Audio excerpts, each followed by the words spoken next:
OPSC होता सरकार बनई किंतु संविधान अनुसार बनाई तेणु सांविधानिक संस्था अन्य कमिशन ठारू ये भिन्न। ओपीएससी रे जो चेयरमैन रहिबे एटा भारी डिटेल आम आलोचना करिबा। ओपीएससी रे जो चेयरमैन रहिबे और मेंबर रहिबे सभ्य सदस्य रहिबे तांकर टर्म होची 6 वर्ष। जने चेयरमैन बा मेंबर तार 6 वर्ष पई रहि परिबो और 62 वर्ष बयस पर्यंत रहि परिबो अप टू 62 एज नॉले 6 इयर्स 6 इयर्स से रहि परिबो।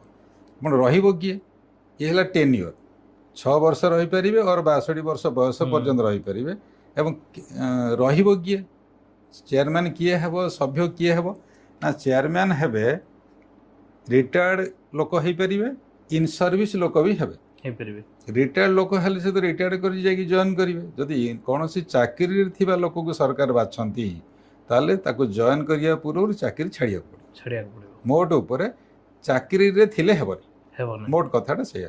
तेणु रिटायर्ड लोक रही परिबे चाकरी थिबा लोक रही परिबे चाकरी थिबा लोकर जदि चयन हुए ताले ताको चाकरी जॉइन करिया पूर्व चाकरीटा छाड़िया को पड़िबो।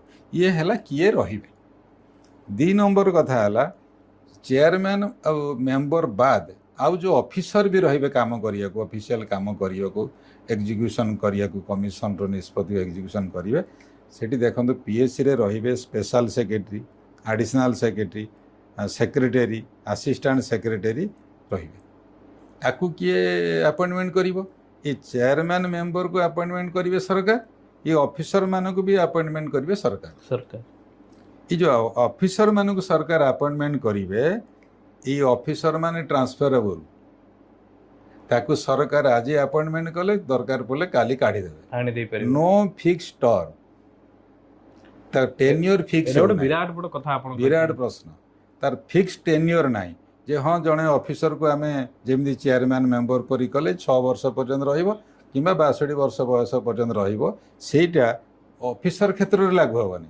ऑफिसर को आज सरकार अपॉइंटमेंट कले दरकार पड़े मास पर काढ़ी देबे आउ जन को देदेवे।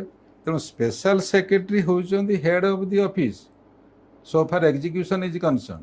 तेणु सबु किछि काम तांको ऊपर निर्भर करूची सी सबु करिवे सेमान चलांदे एडमिनिस्ट्रेशन से सब चलेबे से सब अफेयर सेमान देखबे। तेणु special secretary additional secretary secretary assistant secretary ये माने भी सिटी रहिबे एवं appointed by government. Next point को आपण आसंतु ये जो चेयरमैन और मेंबर आम कथा हेले जो ऑफिसर कथा हेले ये उभय को सरकार अपॉइंटमेंट करुछन एवं एथिपाई ना कौन सी सिलेक्शन प्रोसीडियर अच्छी ना कमिटी अच्छी ना माने रिक्रुटमेंट अच्छी तार रिक्रुटमेंट ना तार सिलेक्शन ना तार कमिटी ना सब सरकार करी ताल कौन बुझिले आपण एथर।